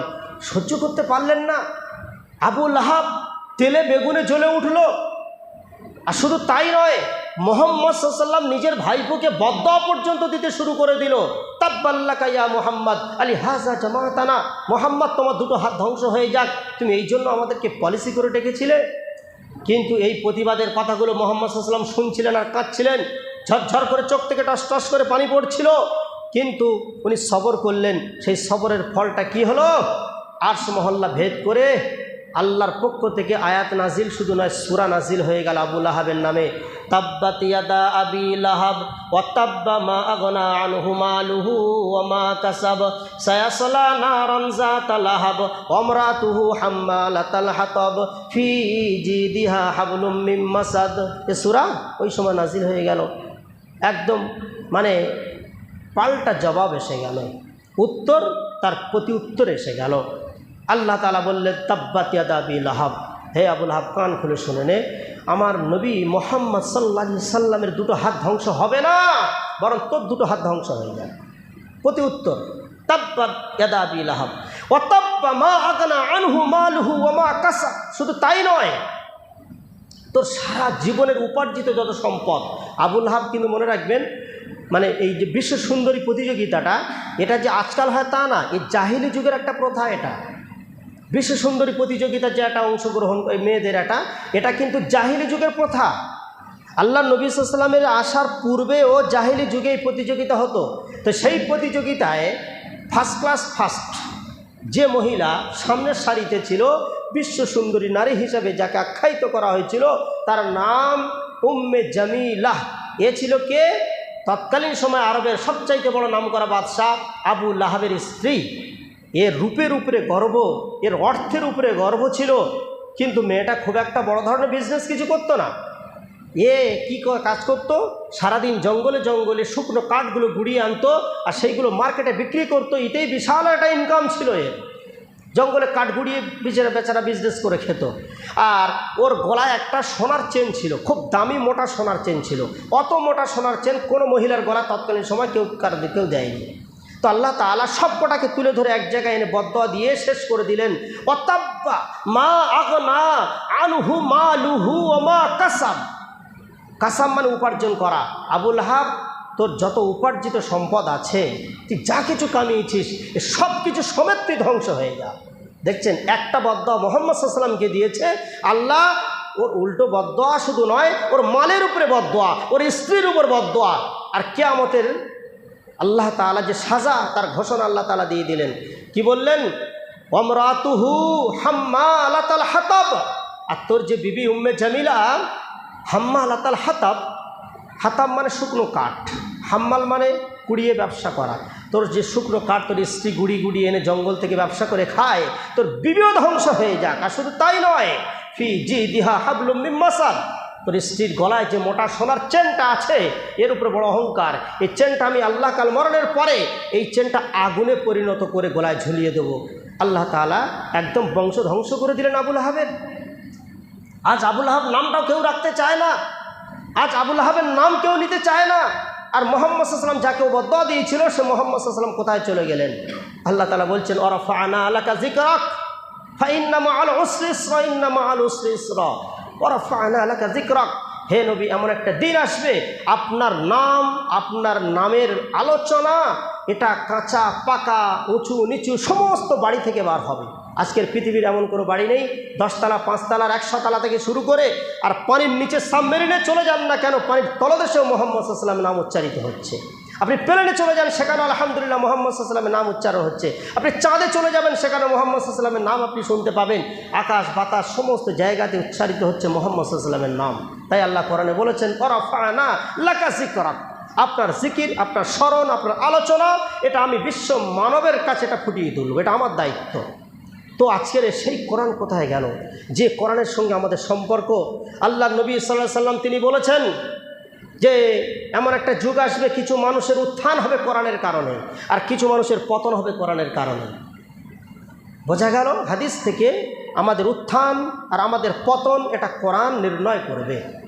কোরআন হলো একটা মানদণ্ড, কোরআনটা একটা কী জিনিস, এটা মানদণ্ডের কেতাব, এটা আমাদের উত্থান আর আমাদের পতন। আর হচ্ছে বর্তমানে দেখবেন যে জাতি কোরআনটাকে মেনে নিয়েছে, যে মানুষগুলো কোরআনকে মাথায় রেখেছে, আল্লাহ তাদেরকে মাথায় রেখেছে। যারা কোরআনের আলোচনা করেছে তারা শহীদ হয়েও কিন্তু শান্তি পেয়েছে। আপনাদের একটা নাম বলি, যিনি আমাদের মিশরের সবচাইতে কোরআনের আন্দোলনের মধ্যে অন্যতম একটা চেহারা ছিলেন, সৈয়দ কুতুব। যদি আপনারা ইসলাম ইতিহাস পড়েন বা বর্তমান ইতিহাসগুলো সব জায়গায় নাম পাবেন। সৈয়দ কুতুব ইনি একটা বই লিখেছেন, তসবিরুল ফান্নি ফিল কোরআন। বইটা আমি পড়েছি, আমার কাছেও আছে আরবি থেকে। তসবিরুল ফান্নি ফিল কোরআন, পুরো কোরআনের একটা তসবির, একটা নকশাও নিয়ে এঁকেছেন। আর ইনি মিশরের বিভিন্ন জায়গাতে কোরআনের আলোচনা করতেন। মিশর সরকার আজও জানেন ওটার ফেরাউনের দেশ, ও যাকে ধরে তাকে ফাঁসি দিয়ে দেয়। তো সৈয়দ কুতুব রহমতুল্লাহ আলাইহি উনি কোরআনের আলোচনা করতে করতে এমন একটা জায়গায় পৌঁছে গিয়েছিলেন, দেখবেন যারা কোরআনের আলোচনা করে ওদের 1 নম্বর বৈশিষ্ট্য হলো ওরা সরকারকে তোয়াক্কা করে না। তার কারণ এটা একটা সরকারের কেতাব। কোরআন আলোচনা করতে গিয়ে যদি আপনি গোপন করে দেন কোনো কিছু, কোনো শিরককে, কোনো বেদাতকে, কোনো অনৈতিক কাজকে, চোর চুরি করেছে সে আজকের এখানে বসে থাকতে পারে, তো আমি তার জন্য কি আয়াতটা পাঠ করতে পারবো না? আর সারিকু আর সারিকাতু ফাক্তাউ আইদিয়াহুমা, চোর চুরির দুজনের হাত কেটে দাও? আমি কি বলতে পারবো না কথাটা? যদি আপনি গোপন করে দিই, আর এই আইনটা যদি কোনো সরকারের খেলাফ যায়, যেতে পারে, আপনার খেলাফ যেতে পারে, সরকারের খেলাফ যেতে পারে, মহল্লা অনেক চোর থাকতে পারে, চোরের খেলাফ যেতে পারে, কিন্তু আমি গোপন করতে পারবো না কথাটা। এটা অন্য কোনো স্টেজে করা যেতে পারে, কিন্তু কোরআন সামনে থাকবে আর আমি কোরআনের বিপক্ষে আলোচনা করে চলে যাবে, এটা হতে পারে না। একজন ব্যভিচারী আর ব্যভিচারিণী আমার মজমতে বসে আছে, যারা ব্যভিচার করে, আমি জানি না, তারা করে, তারা জানে। তাই বলে কি আমি কোরআনের মানাটা করতে পারবো না? আয-যানিয়াতু ওয়াজ-যানি ফাজলিদু কুল্লা ওয়াহিদিন মিনহুমা মিয়াতা জালদা। যদি অবিবাহিত হয় তাহলে তাকে 80 ঘাত বেত্রাঘাত তাকে করো, আর যদি বিবাহিতা নরনারী হয় তাহলে তাকে রজম করে দাও। এ কথা কি আমি বলতে পারবো না? না না না, এটা কোরআনের নিয়ম নয়। এই জন্য কোরআনের যারা আলোচক হয়, একনিষ্ঠভাবে যারা কোরআন আলোচনা করে, দেখবেন কিছু কথা সমাজের খেলাফ যাবে, কিছু মানুষের বিপক্ষে যাবে, কিছু সরকারের বিপক্ষে যাবে, এগুলো হজম করতে হবে, কিছু করার নেই। কিছু মযহাবের বিপক্ষে চলে যাবে, কিছু মুসল্লির বিপক্ষে চলে যাবে, কিছু নামাজের বিপক্ষে চলে যেতে পারে, আমার নামাজ যদি সেরকম নামাজ হয়, আবার অধিকাংশ মানুষের পক্ষেও যাবে। তো এই আলোচনাটা শোনার পরে আমি যেটা বলছিলাম, সৈয়দ কুতুব ইনি যখন মিশরে কোরআনের আলোচনা করতে করতে একটা শীর্ষে পৌঁছে গেলেন, তখন মিশর সরকার দেখলো যে এ আমার সরকারের গদিটাকে নড়িয়ে দিতে চায়, এ কোরআনের আলোচনার মাধ্যমে কোরআনের আইন, কোরআনের শাসন চালু করতে চায়, এ কোরআনের আইনটাকে সারা দেশে বিভিন্ন জায়গাতে এর নিয়ত যেন বাস্তবায়ন হয়ে যায়। এই নিয়তটা কি ভুল নিয়ত ছিল? কি সুন্দর একটা নিয়ত তার ছিল। কিন্তু মিশর সরকার ওনাকে অ্যারেস্ট করলো, আর অ্যারেস্ট করার পরে ওনাকে মাত্র 24টা ঘন্টা জেলে রাখা হয়েছিল। আর 24 ঘন্টা ওনাকে সময় দেওয়া হয়েছিল যে তওবা করে যদি ফিরে আসতে পারো, কোরআনের আলোচনা ছেড়ে দিতে পারো ভালো, নইলে আগামীকাল সকাল 8টায় তোমার মৃত্যুদণ্ড দেওয়া হবে। তো উনি বরণ করে নিয়েছিলেন, বলছেন না, কোরআনের আলোচনা আমি ছাড়তে পারি না। তো উনি বললেন ঠিক আছে, আমি মৃত্যু ফাঁসিতে আমি ঝুলতে রাজি, কিন্তু আমি কোরআনের এই আলোচনা কলেমার উল্টো ব্যাখ্যা আমি করতে পারবো না। সকাল 8টায় ফাঁসি হবে, যেহেতু মুসলিম দেশ, ফাঁসি হলে ফাঁসির আধ ঘন্টা 1 ঘন্টা আগে তার শেষ ইচ্ছাটা যেমন জানতে চাওয়া হয়, তার সাথে সাথে সে কি করতে চায়, কি আমলটা করতে চায়, এটাও তাকে সুযোগ দেওয়া হয়। সে 2 রাকাত নামাজ পড়তে চায়, না কোরআন তেলাওয়াত করতে চায়, না কি বলতে চায়, এর সুযোগটা তার দেওয়া হয়। শেষ সময় তাকে কলেমা পাঠ করানো হয় জেলখানার নির্ধারিত ইমামের দ্বারা। তো 8টায় ফাঁসি, তার কিছুক্ষণ আগে মিশরের জেলের ইমাম সাহেবকে খবর দেওয়া হলো যে আপনি সৈয়দ কুতুবকে গিয়ে কলেমাটা পড়িয়ে দেন, কলেমাটা পড়িয়ে দেন, যেহেতু ওনার ফাঁসির টাইম হয়ে আসছে। তো সৈয়দ কুতুবের কাছে ইমাম সাহেব গিয়েছেন কলেমা পড়াতে। সৈয়দ কুতুব জিজ্ঞাসা করলেন যে ইমাম সাহেব, আমাকে তো আপনি কলেমা পড়াতে এসছেন, তো ঠিক আছে, আপনি যে কলেমাটা পড়ে মুসলমান হয়েছেন, আপনার সেই কলেমাটা একটু আমার সামনে একটু পড়ুন, আগে পড়ুন। তুমি বললেন লা ইলাহা ইল্লাল্লাহ। তো বলে আচ্ছা এই কলেমাটা আপনি পড়েছেন? তাহলে আমি পড়েছি। বলছে আমিও তো এই একই কলেমা পড়েছি, আর সারা মিশরের সমস্ত জায়গাতে আমি কোরআনের মাধ্যমে একই কলেমার তো দাওয়াত দিচ্ছিলাম। লা ইলাহা ইল্লাল্লাহ, আল্লাহ ছাড়া কোনো উপাস্য নেই, আল্লাহ ছাড়া কোনো মাহবুদ নেই, আল্লাহ ছাড়া কোনো আরাধনার মালিক নেই। তা আমি তো একই কথা বলছিলাম, শিরকের বিপক্ষে কথা বলছিলাম, তৌহিদের পক্ষে কথা বলছিলাম, এই কলেমার উপরে তো আমিও চলছিলাম।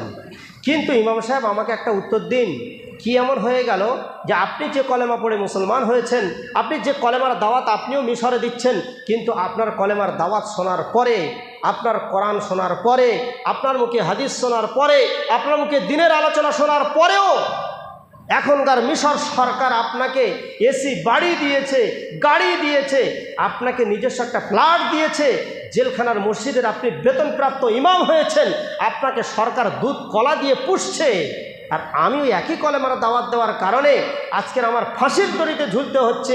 এই পার্থক্যটা কবে আর কোথায় থেকে হলো একটু আমাকে বুঝিয়ে বলেন, বলেন আপনি একটু। ইমাম সাহেব চুপ। একই কলেমার দাওয়াত দিয়ে আমি ইমামতি করছি, আমি জেলখানার মাইনে পাচ্ছি, এসি গাড়ি বাড়ি পাচ্ছি, আর একই কলেমার দাওয়াত দিতে সৈয়দ কুতুব আজকের ফাঁসির দড়িতে ঝুলতে যাচ্ছে। সত্যি পার্থক্যটা কোথায় হয়ে গেল? এটা কি বুঝের পার্থক্য? এটা কি সরকারের নীতিমালার পার্থক্য ঘটে গেল নাকি? উনি নিজে ভাবছেন। অবশেষে উনি যখন কোনো উত্তর দিলেন না, তখন সৈয়দ কুতুব একটা ঐতিহাসিক শেষ কথা বলে ফাঁসি দড়িতে ঝুললেন হাসতে হাসতে। কথাটা ছিল এটাই, শুনুন ইমাম সাহেব, আপনার কলেমা নিয়ে আপনি জেলখানার ইমামতি করুন, আর আপনি আনন্দে সুখে স্বাচ্ছন্দ্যে জীবনযাপন করুন, এসি বাড়ি গাড়ি নিয়ে আপনি সুখে থাকুন, কিন্তু আমি আমার কলেমা নিয়ে এই ফাঁসির দড়িতে ঝুলতে আমি রাজি আছি বলে উনি ফাঁসির দড়িতে ঝুলে গেলেন। এ ছিল আমাদের কোরআনের যারা পাখি, কোরআনের যারা ধারক বাহক, কোরআনের যারা অরিজিনাল মুফাসসির ছিল, তাদের জীবনী, তাদের ইতিহাস। এই জন্য পাক্কা ইমান যাদের ভিতরে চলে আসে না, তাদের কেউ আটকাতে পারে না। আর এটা একমাত্র আল্লাহ দান করেন কোরআনের বদৌলতে। আল্লাহ নবী সাল্লাম সাহাবীদের 13টা বছর ধরে আর 23টা বছরে কোরআন যা এসেছিল শুধু এইটাই দিয়ে মেহনত করিয়েছিলেন, এর বাইরে কোনো কথা বলেননি। আর আজকের আমরা যা কিছু কথা বলি এর বাইরে।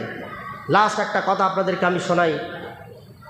একজন সাহাবী ছিলেন যিনি আমাদের ইসলাম ধর্মে প্রথম শহীদ হয়েছিলেন, নাম বলতে পারবেন?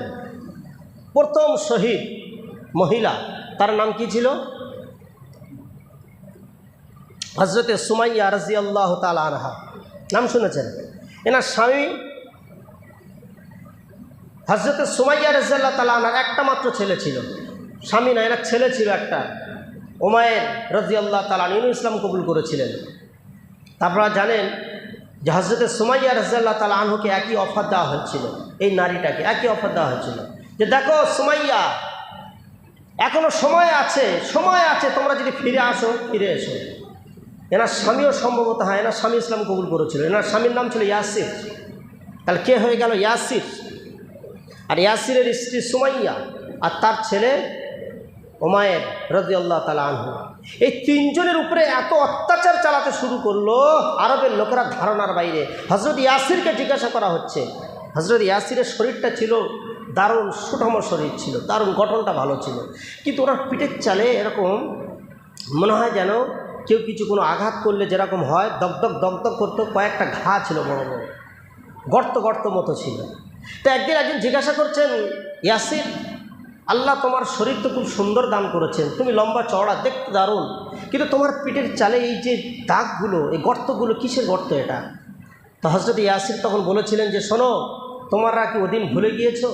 ওই দিনটা কি ভুলে গিয়েছো যেদিনে ইসলাম কবুল করার কারণে নিচে কয়লা আগুন জ্বালিয়ে দিয়ে তার উপরে আমাকে শুইয়ে দিয়ে উপরে পাথরের চাই চাপিয়ে দেওয়া হতো, আর সেই কয়লা আগুনগুলো লেগে আমার পিঠের চালে পুড়ে গর্ত গর্ত হয়ে গিয়েছিল, আমার শরীরের চর্বি গলে সে আগুন নিভে যেত। সেই দিন কি তোমরা ভুলে গিয়েছো? এ তো সেই দাগ। কিন্তু এরপরে আরবের লোক ক্ষান্ত হয়নি। হযরত ইয়াসিরকে, হুমায়রকে এবং ওনার স্ত্রী সুমাইয়াকে রাদিয়াল্লাহু তাআলা আনহা, তিনজনকে একই অফার দেওয়া হলো, ফিরে এসো, সময় দেওয়া হলো। বলছেন না, জান দিতে হবে তাও বি আচ্ছা, মাল যা আছে সব তোমরা নিয়ে যাও, আপত্তি নেই, আমার জানটাও নিয়ে যাও, আপত্তি নেই, কিন্তু আমি ইমানের যে চাশনি, ইমানের যে মিঠাস, ইমানের যে টেস্ট পেয়ে গিয়েছি, এটা আমি আর ছাড়তে পারবো না। সুমাইয়া রাদিয়াল্লাহু তাআলা আনহা একজন নারী ছিলেন। তার মুখে এই কথা শোনার সাথে সাথে আবু জেহেল একটা তীর নিল, আর তীর নিয়ে সঙ্গে সঙ্গে একজনকে বলে, দাও, শহীদ করে দাও, মেরে দাও। সে তীর নিয়ে হযরত সুমাইয়ার লজ্জাস্থানেই তীরটা মেরেছিল। একটা তীরেই সে বেচারা সেখানেই শহীদ হয়ে গিয়েছিল। আজকের ইসলামের প্রথম শহীদ হিসাবে তার খাতায় নাম উঠে গেল। ইসলামের প্রথম শহীদ একজন নারী, একজন মহিলা, যিনি ইসলামের নারীদের ভিতরে প্রথম কাতারে নাম লিখেছেন। এই নারীদের ভিতরে নাম লেখানেওয়ালা সুমাইয়ার অবদান আজ কোনো নারী কি ভুলতে পারবে? আজকের আমাদের মার বোনেরা যদি ইতিহাসটা ভুলে যায়, তাহলে কি অবস্থাটা হবে আমরা একটু ভাবি। এই জন্য আমাদের সবাইকে অবদান সমানভাবে রাখতে হবে। আমি লাস্ট কথা বলি, শেষের দিকে আমরা চলে এসেছি। এই কোরআনের আলোচনা থেকে আমি একটা বার্তা দিতে চাই, সেটা হলো সারা পৃথিবীতে যে জেহালাত, যে অন্ধকার, যে অশিক্ষা, যে দুর্নীতি, সব কিছুর মূলে আপনি জেনে রাখবেন শিক্ষা। আমি কোরআনের আয়াত তেলাওয়াত করেছি, তার মানেটা করে কোরআন শেষ করি পাঠ আজকের দার্সটা। ওয়াইজ ক্বালা রাব্বুকা লিল মালাইকা, আল্লাহ বললেন যে তোমরা ওই সময়ের কথা স্মরণ করো যখন তিনি ফেরেশতাদেরকে বলেছিলেন যে আমি আমার প্রতিনিধি তৈরি করতে চাই। আল্লাহ কি বলেছিলেন? যে আমার প্রতিনিধি আমি তৈরি করতে চাই। দেখুন, প্রতিনিধি শব্দটা কিন্তু ভুলবেন না। আমরা কারা? আমরা আল্লাহর প্রতিনিধি, তাই তো নাকি? প্রতিনিধি মানে কি? প্রতিনিধির অর্থটা হলো, ধরুন ইমাম সাহেব, আপনাদের এই মসজিদের পেশ ইমাম একজন আছেন। এখন ইমাম সাহেব যখন না থাকবেন, ঠিক একই কাজ করার জন্য ইমামের প্রতিনিধি একজন নায়েবে ইমাম রাখা হয়, ইনি হলেন ইমামের প্রতিনিধি। এমএলএ সাহেব যখন থাকেন না ওনার অফিসে, তো এমএলএর একজন প্রতিনিধি থাকে। এমএলএর কাজ করার জন্য প্রতিনিধি নিয়োগ করা, সে অ্যাকচুয়ালি এমএলএ, কিন্তু এমএলএর অনুপস্থিতিতে তার প্রতিনিধি হিসেবে একজন কাজ করেন। ঠিক এরকমভাবে প্রধানমন্ত্রী যদি না থাকেন, তাহলে তারও প্রতিনিধি একজন রাখতে হয় তার অফিসিয়াল কাজগুলো দেখাশোনা করার জন্য। তাহলে পদটা কিন্তু ছোটোখাটো নয়। প্রতিনিধি হওয়া, সে এমএলএর প্রতিনিধি হোক, এমপির প্রতিনিধি হোক, প্রধানমন্ত্রীর প্রতিনিধি হোক, কোনো ইমাম সাহেবের প্রতিনিধি হোক, কোনো মাস্টারের পরিবর্তে হেডমাস্টারের প্রতিনিধি হোক, একটা বড় পদের প্রতিনিধিত্ব করা বা সেই পদটাকে নেওয়া, এটা কোনো চাটিখানি ব্যাপার নয় এটা। তো আল্লাহ তাআলা আমাদেরকে কি বলছেন? আমরা মানুষ, আমরা কিরকম মানুষ? আল্লাহ বলছেন তোমরা আমার প্রতিনিধি, কোনো উকিলের নয়, কোনো এমপির নয়, কোনো দুনিয়ার কোনো মানুষের প্রতিনিধি তোমরা নয়। আল্লাহ বলছেন আমি তোমাদেরকে আমার প্রতিনিধি করে পাঠিয়েছি। এইটাই ছিল ফেরেশতাদের রাগ, যে আমরা আপনার 24 ঘন্টা ইবাদত করি, জিকির করি, তসবিহ পড়ি, আপনার তাহলিল বর্ণনা করি, আপনার গুণগান গুণকীর্তন করি। ফেরেশতারা বলছে যে আমরা ওয়ানাহানু নুসাব্বিহু বিহামদিকা ওয়া নুকদ্দিসু লাক, এ আল্লাহ আপনার প্রশংসা, গুণগান, গুণকীর্তন 24 ঘন্টা আমরা করছি, তো আমরা প্রতিনিধি হতে পারলাম না, আর আপনি আপনার প্রতিনিধি মানুষকে তৈরি করতে চাচ্ছেন? খবরদার করবেন না। করলে কি হবে? ওরা নিজেরাই বলছে যে আতাজালু ফিহা মাইয়ুফসিদু ফিহা ওয়া ইয়াসফিকুদ দিমা, এই মানুষগুলো দুনিয়া থেকে মারপিট করবে, খুন খারাপি করবে, আপোষে মারামারি করবে। খবরদার আপনি তৈরি করবেন না, প্রতিনিধি তৈরি করবেন না, করলে ভুল হবে। এই পরামর্শটা কারা দিয়েছিল? ফেরেশতারা দিয়েছিল আল্লাহকে। তো আল্লাহ তখন একটা কথা বলেছিলেন, ক্বালা ইন্নী আ'লামু মা লা তা'লামুন, আমি যা জানি তোমরা তা জানো না। দেখুন, আমাদের মর্যাদা হলো প্রতিনিধিত্ব করা। তা আমি এইটাই আপনাদেরকে বলছিলাম, আজকের আমরা এখানে যারা বসে আছি কোরআনের ধারক বাহক, আমরা যদি সেই প্রতিনিধিত্বের হাল না ধরি, তাহলে কি হবে? একজন ইমামের পরিবর্তে একটা ইমাম যখন নিয়োগ করা হয় একটা ওয়াক্তের নামাজ পড়ানোর জন্য, আপনারা বলুন, সেই ইমাম সাহেব যদি দায়িত্ব থেকে সরে যান, উনি যদি বলেন না, পেশ ইমাম যখন এখানে নেই, আমি ওনার জায়গাতে ওনার দায়িত্ব পালন করব না, আমি নামাজ পড়াবো না, সেই মসজিদের সিস্টেমটাই নষ্ট হয়ে যাবে পুরো। একজন প্রধানমন্ত্রী বিদেশে সফরে যাচ্ছেন 15 দিনের জন্য, একজন অন্য কোনো মানুষকে সেই প্রধানমন্ত্রীর প্রতিনিধিত্ব করার জন্য তিনি অফিসিয়াল কাজে অফিসে রেখে গেলেন। উনি বললেন না, আমি এই কাজ দায়িত্ব সামলাবো না, কি হবে, পুরো দেশটাই বেকার হয়ে যাবে। তো প্রতিনিধিত্বের যে পদটা, এটা কিন্তু একটা অ্যাকচুয়ালি মেন পদ সামলাবার জন্য এটা দেওয়া হয়। এখন যদি সেই পদের দায়িত্বটা সে না বোঝে, সেই পদ থেকে যদি সরে যেতে চায়, সে দায়িত্ব থেকে এড়িয়ে যেতে চায়, তাহলে পুরো সিস্টেমটা যেমন বেকার হয়ে যায়। আপনি বলুন, আল্লাহ আমাদেরকে বলছেন, হে মানব জাতি, তোমরা প্রত্যেকটা মানুষ, তুমি সাদা হও, কালো হও, কানা হও, খোড়া হও, তুমি কুঁজো হও, লম্বা হও, পেটে ছোট খাটো হও, আর তুমি নারী হও আর পুরুষ হও, তুমি ইন্ডিয়ান হও আর আফ্রিকান হও, যে দেশের হও না কেন, তুমি আমার প্রতিনিধি, আমার প্রতিনিধি। অর্থাৎ আমি তোমাদেরকে দুনিয়াতে পাঠাচ্ছি যার যার এলাকার দায়িত্বটা সামলানোর জন্য। তোমরা মানুষকে ভালো কাজের দিকে আদেশ করবে, অসৎ কাজ থেকে তোমরা নিষেধ করবে, তোমরা মানুষদেরকে ভালো ভালো কথাগুলো তোমরা বলবে, এই জন্য তোমাদেরকে পাঠাচ্ছি। এবার আপনারা বলুন, আমরাই সেই প্রতিনিধি আল্লাহর, আমরা প্রতিনিধি আল্লাহর। এখন সেই প্রতিনিধির দায়িত্ব যদি আমরা না পালন করি, আমরা যদি সাইড হয়ে যাই, 5 ওয়াক্ত নামাজ পড়বো, বাড়ি থেকে বসে যাব, যে যার কামে কাজে ব্যস্ত থাকবো, কোনো দায়িত্ব আমরা নেব না ইসলামের, শুধু 5 ওয়াক্ত নামাজটুকু পড়বো, বাকি সব থেকে দূরে চলে যাব। বলুন তাহলে আপনার এলাকার অবস্থাটা কি হবে? আপনার মহল্লার অবস্থা কি হবে? আপনার মসজিদের অবস্থা কি হবে? যা হত্যা হচ্ছে, ফেতনা ফাসাদে মানুষ মেতে যাবে। এই জন্য এই আয়াতটা কিন্তু মারাত্মক ব্যাখ্যাবহুল আয়াত। আমি যদি এতটুকুনি আয়াত থেকে সংবাদটা দিতে চাচ্ছি, এর জন্য আল্লাহ বলেছেন যে প্রতিনিধিত্বের পথটা আল্লাহ আমাদেরকে দিয়েছেন, সেটা জ্ঞানের বুনিয়াদে। এর ফলেই আল্লাহ বলছেন, আমি আদম আলাইহিসসালামকে পৃথিবীর সমস্ত জিনিসের শিক্ষাটা প্রথম দান করেছিলাম। প্রথম, আমরা তো জানি শুধু মুহাম্মদ সাল্লাল্লাহু আলাইহি ওয়াসাল্লামের উপরে কোরআনের যখন প্রথম আয়াত এসেছিল, তো মুহাম্মদ সাল্লাল্লাহু আলাইহি ওয়াসাল্লামকে বলা হয়েছিল, ইকরা বিসমি রাব্বিকাল্লাযী খালাক, হে নবী আপনি পড়ুন। আর আমরা এর থেকে প্রমাণ করাই বিশ্ব মানব জাতিকে যে দেখো আমাদের কোরআনেও আছে, আল্লাহ নবী সাল্লাল্লাহু আলাইহি ওয়াসাল্লামও বলেছেন, ওনাকে প্রথম পড়ার কথা বলা হয়েছে। কিন্তু আপনি এর থেকে উপরে যান না, উপরে উঠে মানব জাতির সৃষ্টি রহস্য যখন পড়বেন, আদম আলাইহিস সালামকে আল্লাহ যখন সৃষ্টি করলেন, ওনাকেও আল্লাহ তাআলা বলেছিলেন, আমি সারা পৃথিবীর সমস্ত জ্ঞান আমি প্রথমে আদমকে দান করেছি। এই জ্ঞান ছাড়া একটা মানুষ প্রতিনিধিত্বের দায়িত্ব পেতে পারে না। এই আদম আলাইহিসসালামকে যখন ফেরেশতাদের সামনে আনা হলো আর বলা হলো, হে আদম চলো শুরু করো, যেই বললেন শুরু করো, উনি পৃথিবীর সমস্ত জ্ঞানের কথাগুলো বলতে শুরু করে দিলেন। আর ফেরেশতাদেরকে আল্লাহ বললেন তোমরা শুরু করো। ফেরেশতারা তখন বল বন্ধ হয়ে গেল। ফেরেশতারা বলল, ওয়ানাহনু নুসাব্বিহু বিহামদিকা ওয়া নুকদ্দিসু লাক, ক্বালু সুবহানাকা লা ইলমা লানা। ফেরেশতারা দেখছেন আত্মসমর্পণ করে দিল, সুবহানাকা লা ইলমা লানা, এ আল্লাহ তোমার জাত বড় পাক ও পবিত্র, ওই এ জ্ঞান তো আমাদের কাছে নেই, এ ইলম তো আমাদের কাছে নেই, এ শিক্ষা তো আমাদের কাছে নেই। ফেরেশতারা কি বলে পিছিয়ে আসছে প্রতিনিধিত্বের পদ থেকে? যে প্রতিনিধিত্বের জায়গাটা দখল ফেরেশতারা করবে না, মানুষ করবে।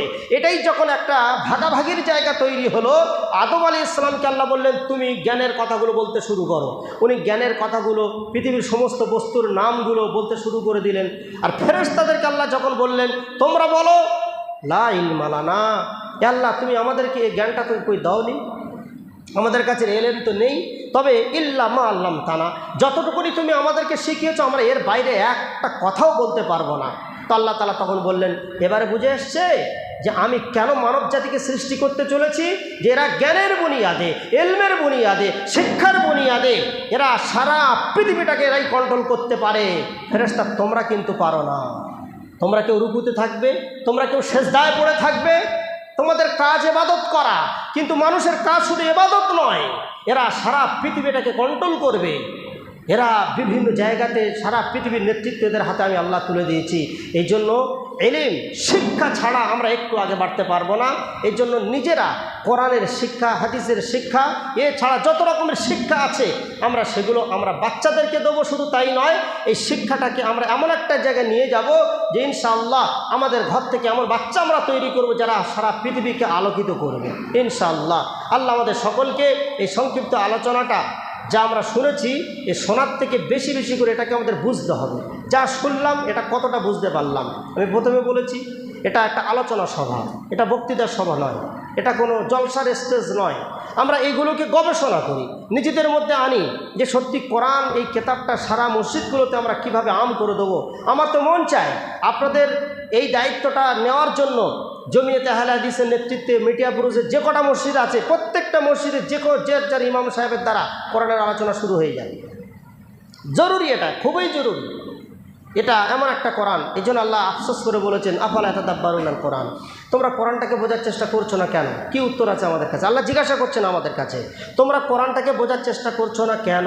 আফালা ইয়াতাদাব্বারুনাল কোরআন আম আলা কুলুবিন আকফালুহা, আল্লাহ বলছেন আমি কি তোমাদের দিলে তালা মেরে দিয়েছি? ভাষাটা দেখুন আল্লাহর কীরকম, আমি কি তোমাদের অন্তরে তালা মেরে দিয়েছি যে তালাটা খুলছে না? তালাটা খুলছে না কেন? দিলের তালা খোলো আর কোরআনটাকে দিলের ভিতরে প্রবেশ করাও, দেখবে সারা পৃথিবী তোমার মুঠোর ভিতরে চলে আসবে, মুঠোর ভিতরে চলে আসবে।